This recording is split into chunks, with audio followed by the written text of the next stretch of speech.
दिल्ली के India international centre में बच्चों के ऊपर होने वाले यौन शोषण को लेकर एक प्रेस कॉन्फ्रेंस का आयोजन किया गया। इस कार्यक्रम में मुख्य अतिथि के रूप में Anurag Kullu, chairperson Delhi commission for child और नमिता भंडारी जैसे प्रोफेशनल लोग इस कार्यक्रम में शामिल हुए। कार्यक्रम में बच्चों के ऊपर होने वाले बाल अपराध, यौन शोषण, बाल मजदूरी और उनकी शिक्षा को लेकर एक प्रेस कॉन्फ्रेंस आयोजित की गई।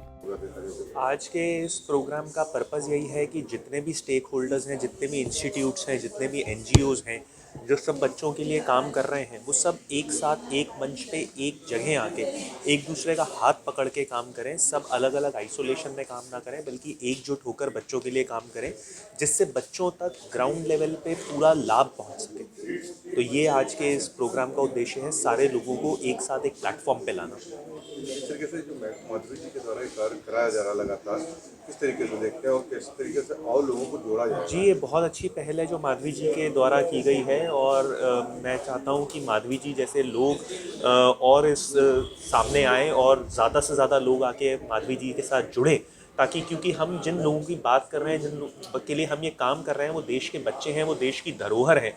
आने वाले समय में हम आज उन्हें प्रोटेक्ट करेंगे तो आने वाले समय में यही बच्चे हमारे देश को आगे प्रोटेक्ट करेंगे। इसलिए बहुत ज़रूरी है कि सब लोग मिल के एक पहल करें इन बच्चों के लिए एक सिक्योर एनवायरनमेंट बनाने के लिए।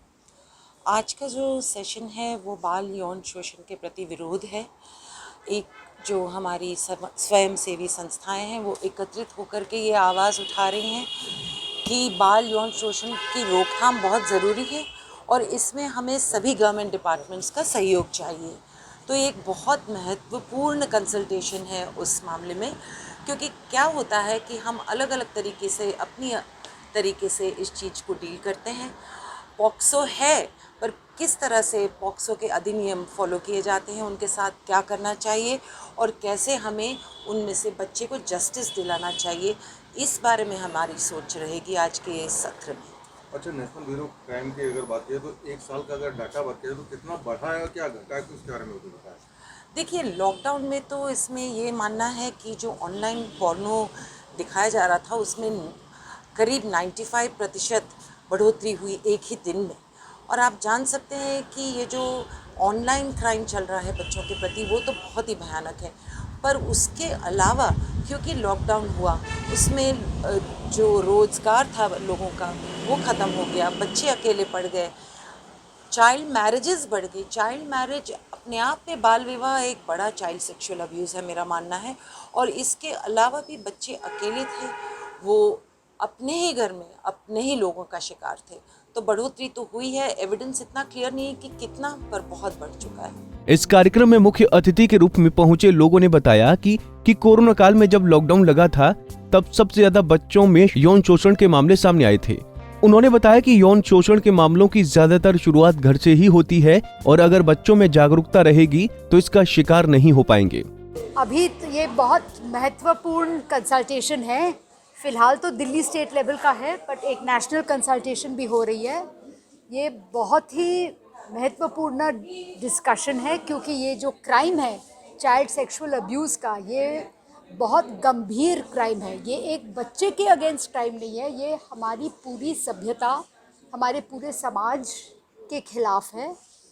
हम अभी तक नहीं जानते हैं कि ये कितना फैला हुआ है, कोविड का इस पे क्या असर हुआ है। और ये ऐसे कंसल्टेशंस करके जिसमें एडमिनिस्ट्रेशन, NGOs, मीडिया, सब कोई अलग अलग भाग के हिस्सा ले रहे हैं। मेरी उम्मीद है कि इस कंसल्टेशन से हमको एटलीस्ट ये पता चल जाएगा कि ये प्रॉब्लम कितनी गंभीर है। एक नेशनल लेवल पेपर की बहुत ज़रूरी है। ये एक वाइट पेपर होना चाहिए कि कितने ऑनलाइन सेक्सुअल इमेजेस हैं बच्चों के, किस तरह का एक्सप्लॉयटेशन हो रहा है, किस तरह ये बढ़ रहा है, कौन ये कर रहा है। वहीं मुख्य कार्यक्रम में आए अलग अलग NGO से लोगों ने अपनी राय रखी और बच्चों के संरक्षण को लेकर और यौन अपराध के बढ़ते मामलों को लेकर भी अलग अलग राय दी कि किस तरह से आज के समाज में हमें बच्चों को शिक्षित, बाल मजदूरी सहित तमाम मुद्दे ऐसे हैं जहां पर बच्चों को अभी भी जागरूकता नहीं है। ऐसे में आज यहाँ पर दिल्ली के अलावा कई अलग राज्यों से NGO भी आए जो बच्चों के संरक्षण को लेकर लगातार काम करते रहे। इसलिए जो मुख्यतः कार्यक्रम था इसमें यही बात रखी गई कि सभी एनजीओ को सरकारों के साथ मिलकर काम करना चाहिए और बाल अपराध पर रोकथाम के लिए ठोस कदम उठाने चाहिए। दिल्ली से राकेश सोनी, पंजाब केसरी टीवी।